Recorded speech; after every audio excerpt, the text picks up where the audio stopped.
Nous allons lire du Nouveau Testament,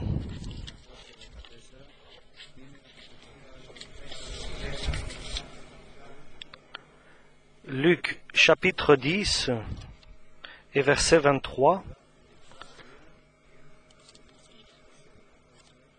Nous allons lire du livre de Saint Luc, chapitre 10 et verset 23. Et se tournant vers les disciples, il leur dit en particulier, « Heureux les yeux qui voient ce que vous voyez, car je vous dis, beaucoup de prophètes et de rois ont désiré voir ce que vous voyez et ne l'ont pas vu, entendre ce que vous entendez et ne l'ont pas entendu. » Un docteur de la loi se leva et dit à Jésus pour l'éprouver, « Maître, que dois-je faire pour hériter la vie éternelle ?» Jésus lui dit, « Qu'est-il écrit dans la loi? Qui lis-tu » Il répondit, « Tu aimeras le Seigneur ton Dieu de tout ton cœur, de toute ton âme, de toute ta force et de toute ta pensée, et ton prochain comme toi-même. » Tu as bien répondu, lui dit Jésus, « Fais cela et tu vivras. » Mais lui, voulant se justifier, dit à Jésus, « Et qui est mon prochain ?» Jésus reprit la parole et dit, « Un homme descendait de Jérusalem à Jéricho. Il tomba au milieu de brigands qui le dépouillèrent, le chargèrent de coups et s'en allèrent, le laissant à demi-mort. Un sacrificateur qui par hasard descendait par le même chemin, ayant vu cet homme, passa outre. Un lévite qui arriva aussi dans ce lieu, l'ayant vu, passa outre. Mais un samaritain qui voyageait, étant venu là, fut ému de compassion lorsqu'il le vit. Il s'approcha et banda ses plaies en y versant de l'huile et du vin. Puis il le mit sur sa propre monture, le conduisit à une hôtellerie et prit soin de lui. Le lendemain, il tira 2 deniers et les donna à l'hôte, et dit, « Aie soin de lui, et ce que tu dépenseras de plus, je te le rendrai à mon retour. » Lequel de ces 3 te semble avoir été le prochain de celui qui était tombé au milieu des brigands? C'est celui qui a exercé la miséricorde envers lui, répondit le docteur de la loi. Et Jésus lui dit, « Va et fais toi de même. » Comme Jésus était en chemin avec ses disciples, Amen. Jésus a envoyé 70 disciples pour annoncer la parole et les mystères et les secrets du ciel, pour révéler aux hommes que le royaume de Dieu approche et qu'ils se repentent. Lorsqu'ils sont retournés, ils sont revenus, ils étaient tout enthousiastes. Ils ont remarqué qu'il leur a été donné beaucoup de force et de pouvoir pour chasser les démons, et ils se soumettaient à leurs paroles. Et avec étonnement, ils ont dit à Jésus ce qu'ils avaient vécu. Mais le Seigneur Jésus-Christ, il veut leur montrer, il veut prendre le regard de ces miracles et de ces prodiges. Il veut prendre le regard et leur montrer quelque chose qui ne se voit pas. Tourner le regard vers quelque chose que seulement le Seigneur connaît et il peut le révéler. Il leur a dit, « Je voyais Satan comme un éclair. J'ai vu Satan comme un éclair du ciel. Il tombait du ciel et il est sur la terre maintenant. » Je sais que vous ne pouvez pas vous en sortir tout seul, ni par les provocations que vous avez. Vous ne pouvez pas chasser non plus. Et d'autres choses aussi. Le diable utilise tout cela pour gagner et vaincre et briser les enfants de Dieu. Ceux qui ont accepté de suivre Jésus-Christ. C'est pour ça que notre Christ a dit, « Je l'ai vu qui est tombé comme un éclair du ciel, il est tombé sur la terre. » Le prince des ténèbres. Et le diable lui a donné tout pouvoir. C'est pour cela que je vous donne à vous le pouvoir de marcher sur tout scorpion et sur toute la force de l'ennemi, et rien ne vous arrivera. Mais vous devez savoir et vous souvenir, ne soyez pas joyeux pour ces pouvoirs que je vous donne, mais tournez votre attention sur ce que vos noms ont été inscrits dans le livre de vie. Et là est l'espérance de vie éternelle. Et vous avez un héritage glorieux. Et sur vous, vous qui croyez, la parole de Dieu agit avec la puissance de Dieu selon son pouvoir qu'il a. Il agit en vous. Donc ne soyez pas joyeux de ce que vous pouvez accomplir, de cette puissance que je vous donne, mais soyez heureux et joyeux parce que votre nom est inscrit dans le livre de vie. Et cette espérance est certaine que vous allez arriver vers la porte du ciel. Et directement, Jésus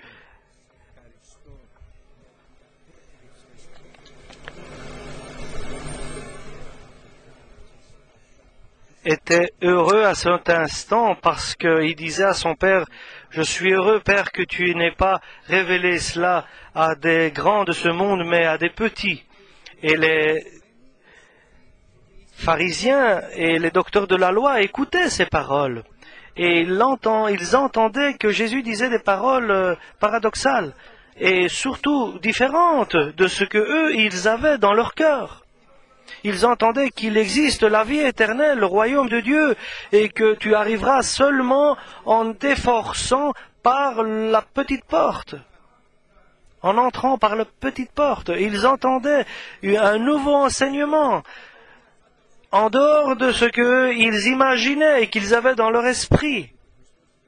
Parce que le Seigneur, souvent, nous dit des choses différentes de ce que nous pensons, et il nous certifie que cela arrive. Parce que si les volontés de Dieu sont différentes de nos volontés, et les décisions de Dieu sont différentes de nos décisions, et combien sont loin le ciel et la terre, sont aussi loin les pensées et les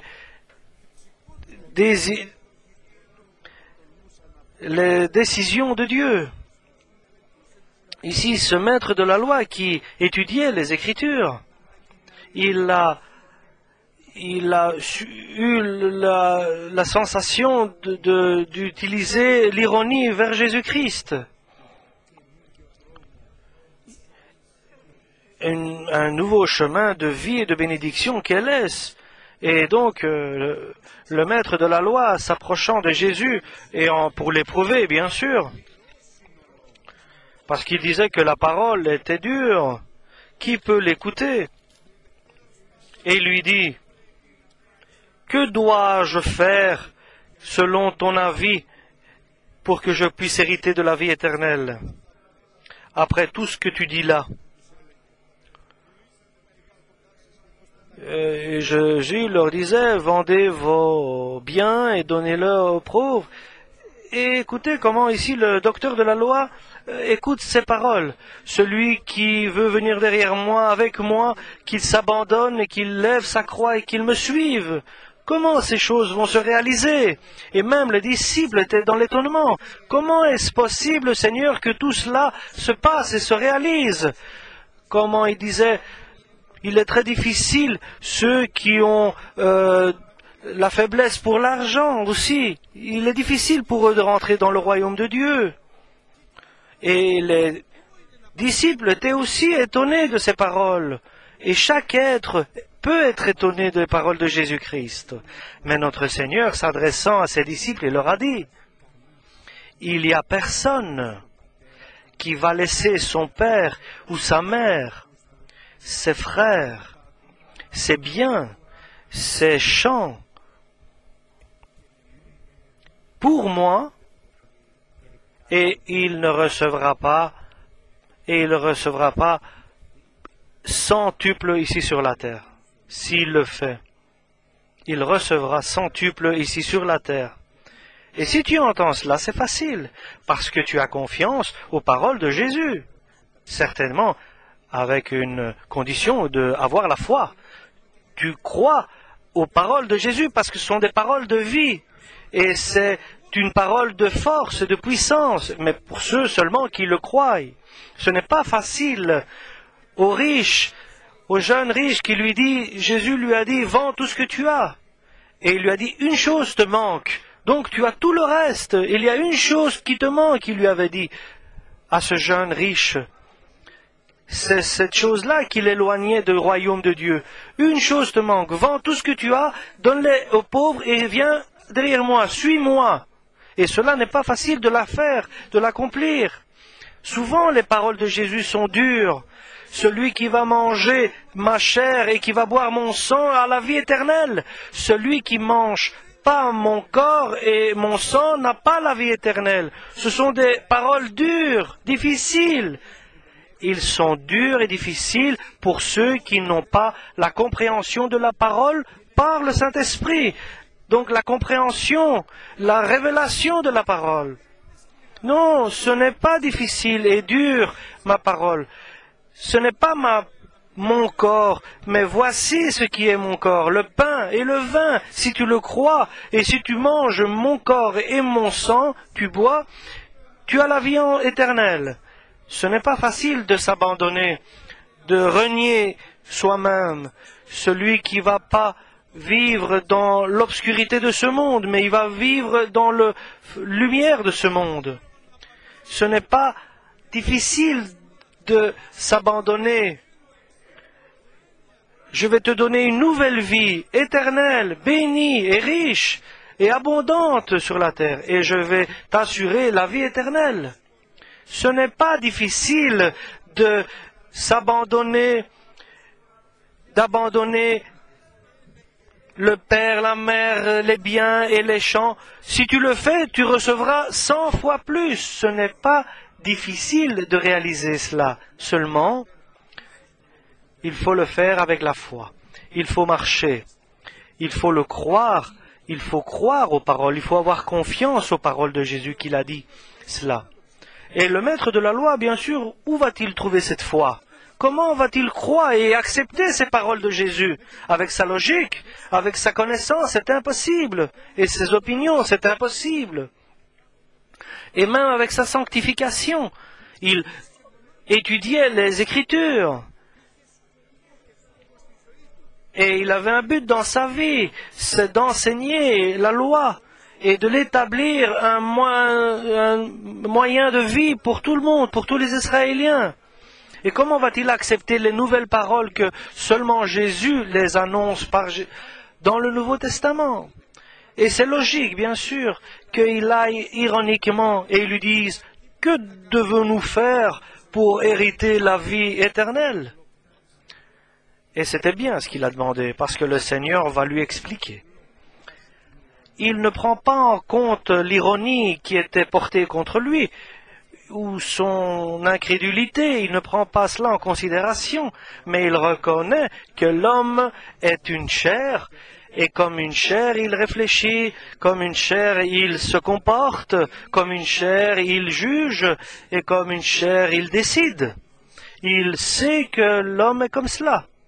Et je ne vais jamais oublier quelque chose, j'étais allé dans ma vie, j'avais fait des choses difficiles, tout était chamboulé dans ma vie, et je disais au Seigneur, et le Seigneur m'a dit, je reconnais ta nature, j'avais tout chamboulé dans ma vie, tout était chamboulé, tout était mis sous-dessus. Et le Seigneur a dit, je connais ta nature, parce que facilement nous tombons, facilement nous nous égarons, il y a la chair, il y a ce corps, il y a cet esprit, de tout va nous prendre le Seigneur. Mais il est fort et puissant, ce qui est faible, le Seigneur va le rendre glorieux, et c'est un choix de Dieu, lorsque l'homme va décider d'approcher Dieu. Et avec sincérité, il s'intéresse aux ordonnances de Dieu, aux commandements de Dieu. et il s'intéresse avec sincérité à la voix du Saint-Esprit, pas comme ce maître de la loi. Et le Seigneur essaye de lui faire comprendre que sa parole est entendue, est écoutée durement, et c'est une parole qui est entendue et comparée à quelque chose de très dur, mais il faut la comprendre. Et il lui dit, dans la loi, toi qui es maître de la loi, docteur de la loi, qu'est-ce qu'il est écrit? Comment peux-tu le traduire, le comprendre? Et le docteur de la loi lui répond, il est écrit, tu aimeras le Seigneur ton Dieu de tout ton cœur, de toute ton âme, de toute ta force et de toute ta pensée. Et ton prochain comme toi-même, tu aimeras. Ça, c'est le commandement, le premier. Donc, fais ce commandement-là et tu vivras, lui répondit Jésus. Ce que tu lis, accomplis-le et tu vivras. Mais le docteur de la loi a une autre opinion. Il continue à voir et à prendre les paroles de Jésus avec étonnement. Et il veut encore ironiser et il lui pose une question plus difficile pour le peuple d'Israël à cette époque. Et il lui dit, qui, je te prie, est mon prochain? Qui est mon prochain et où est la limite de mon amour que je dois porter à mon prochain? Mon prochain, mais qui est mon prochain?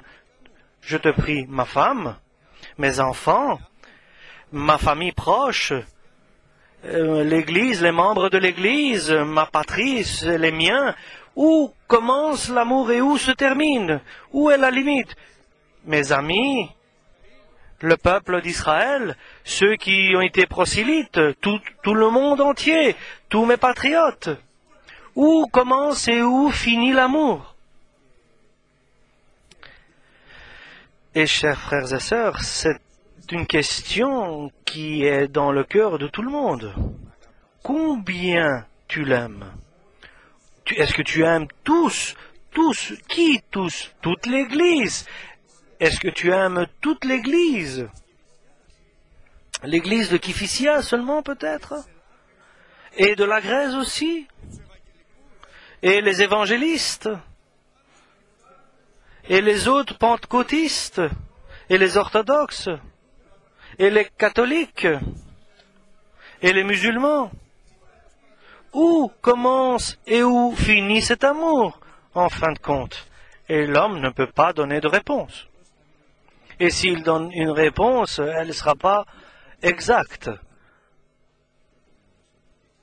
Oui, l'homme ne peut pas répondre à cette question. Il a des différentes opinions, des différents avis. Nous aimons les Sadducéens ou bien seulement les pharisiens? Est-ce que nous aimons ceux qui ont beaucoup de ferveur pour la parole? Comment? Et ainsi, il a cru qu'il faisait l'intelligent et maintenant je l'ai apporté dans une place très difficile, en s'adressant à Jésus. Et il a essayé de l'éprouver et de bloquer ses explications. Parce que nous avons beaucoup d'explications, nous, dans notre vie, nous avons beaucoup. Nous essayons d'expliquer beaucoup de choses à Dieu par nos propos à Dieu, mais Dieu est en abomination de nos propos. Et par l'expérience de chacun, il y en a qui sont très... par exemple, quelqu'un qui sait très bien dans ce qui est économie, dont l'autre est riche, il peut directement soumettre un pauvre. Quelqu'un qui est très intellectuel peut soumettre quelqu'un qui ne l'est pas. Donc Dieu ne veut pas qu'on nous utilise cette manière-là. Et le Seigneur n'utilise pas ces manières-là. Mais il utilise la parole de Dieu avec une inspiration divine. Et il lui dit, il y avait un homme qui était israélite, qui partait de Jérusalem vers Jéricho. Et il est tombé entre les mains de brigands. Et certains disent qu'en partant de Jérusalem, en allant vers Jéricho, cet homme devait être quelqu'un qui s'était égaré du droit chemin. Peut-être.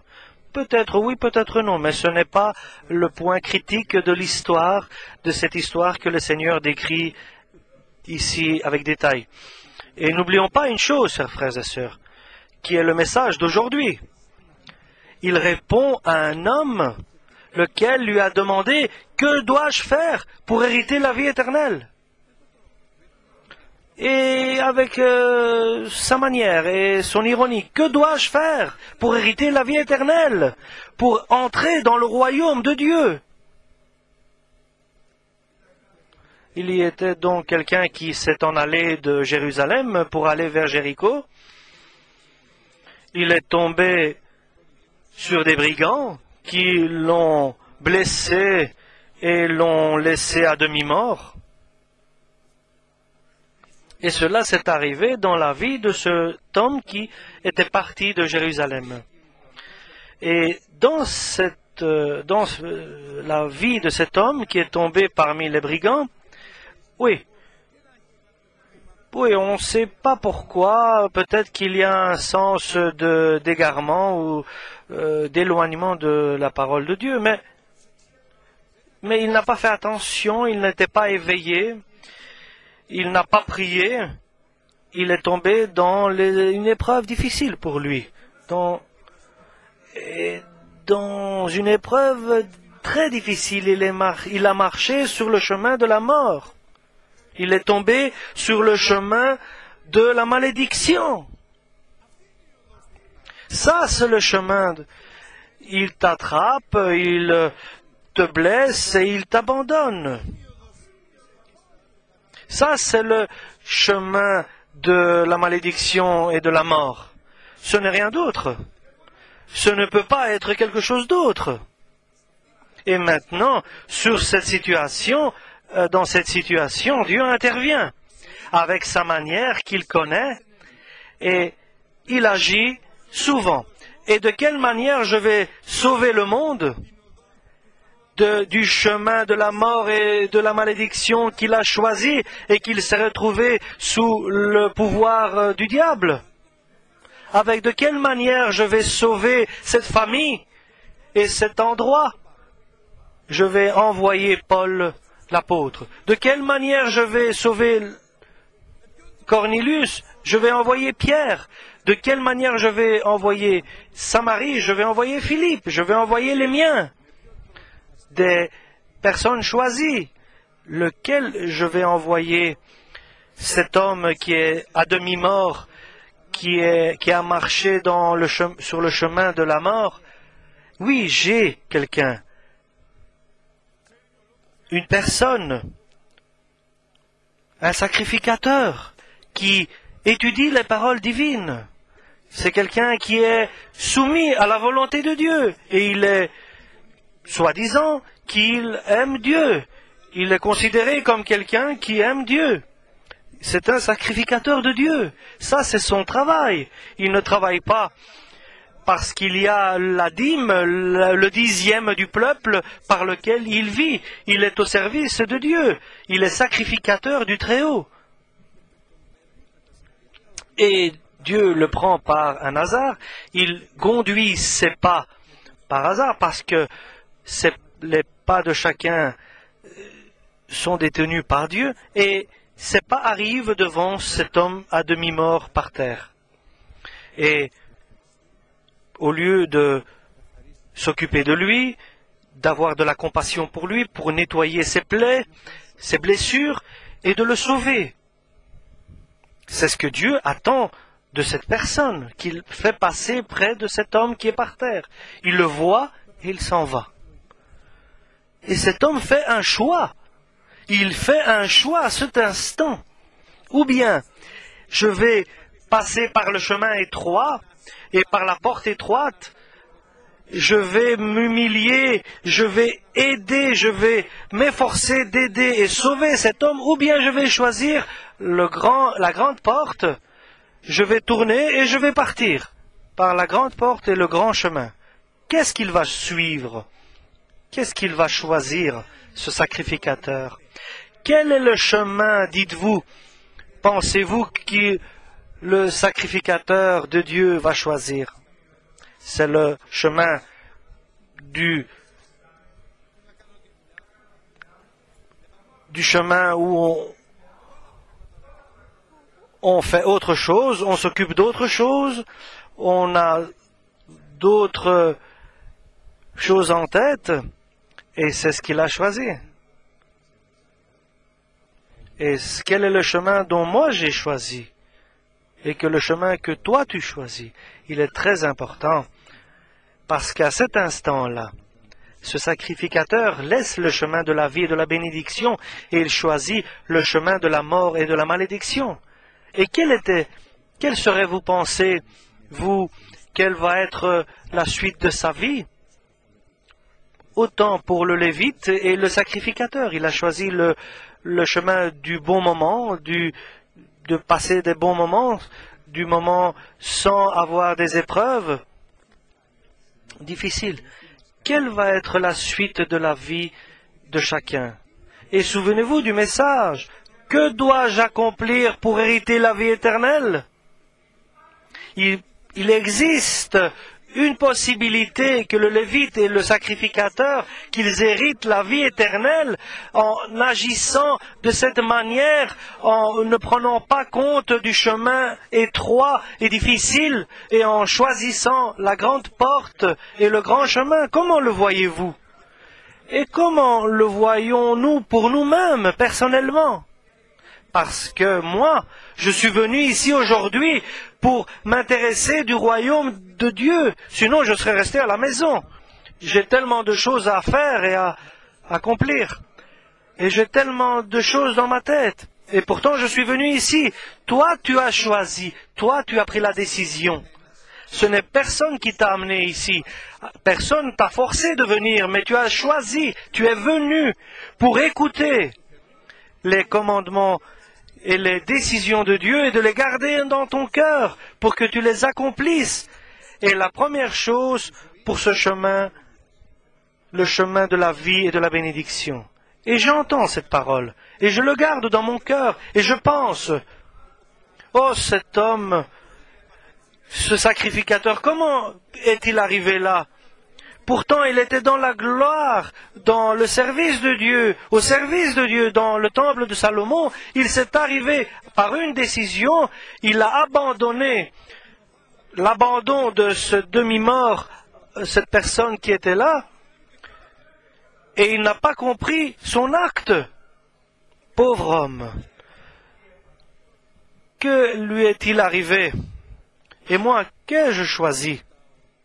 Et je demande aux petits-enfants qui ont 15 ans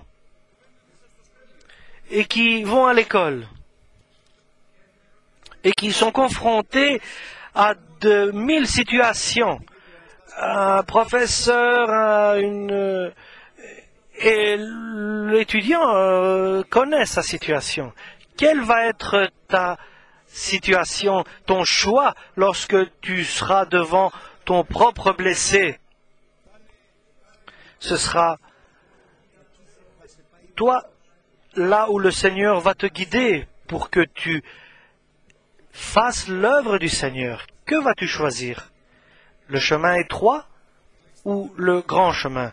La petite porte ou la grande porte? La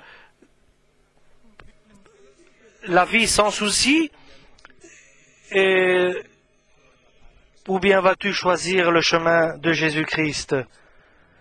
Et ce chemin où Jésus est crucifié et ressuscité. Mais Jésus, l'apôtre Paul nous dit, ce chemin où Jésus est crucifié. Nous entrons dans notre bureau, au travail. Qu'allons-nous choisir? à tous. Que vas-tu choisir? Que vas-tu choisir? L'œuvre du Seigneur sur l'œuvre qui t'apporte à t'arrêter, ou bien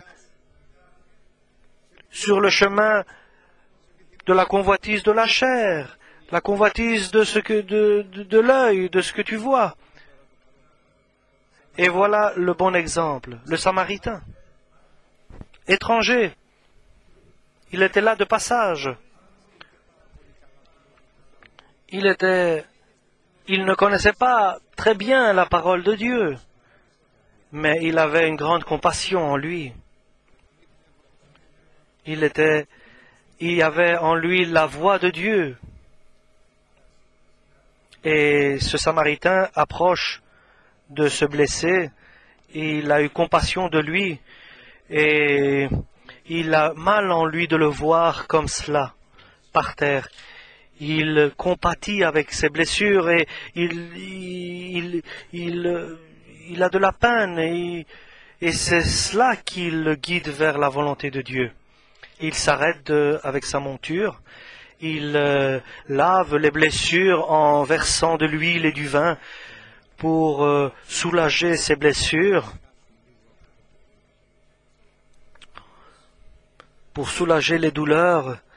Il lève le blessé sur son dos, il le met sur sa monture et il est arrivé là, il a pris le chemin étroit, la petite porte. Il abandonne son chemin, il laisse son chemin et il va vers l'hôtellerie. Il va là où est le bon hôte, qui est Jésus-Christ. Il s'occupe de lui et lorsqu'il s'en va la nuit, il dit à l'hôte, prends 2 pièces et je repasserai. Et ce que tu as dépensé en plus de ces 2 pièces, je te donnerai ce que tu auras déboursé en plus. Que pensez-vous? Qui héritera du royaume de Dieu? Qui de ces 3 personnes, le sacrificateur, le lévite ou le samaritain? Et Jésus demande à ce docteur de la loi, qui est devenu le prochain de celui qui était par terre, qui était à demi-mort? Dans l'œuvre de Dieu, dans l'œuvre du Seigneur, qui est le prochain de celui qui était par terre? Et le docteur de la loi est sincère, il n'a pas de prétention, mais il n'a pas compris, c'est ça. Et Dieu lui dit, la parole nous dit que mon peuple s'égare par manque de connaissance et de compréhension de la parole. Il entendait, avec ceux qui étaient avec lui, donc le docteur de la loi, tout ce qu'il entendait était une erreur. Et une autre est la volonté de Dieu. Et il lui explique ce qu'il doit faire, et il lui explique pas par des explications, mais il lui explique et lui par le Saint-Esprit, il lui explique, par amour. Une inspiration divine, il lui explique. Et le docteur de la loi répond que celui qui a exercé la miséricorde vers celui qui était par terre, voilà. Il a pris le chemin étroit, il a pris le chemin difficile, la porte étroite, et il n'a pas pris la grande porte, il a pris la petite porte, où il y a des efforts à accomplir, il y a des épreuves, il faut se donner, il faut se sacrifier à des moments.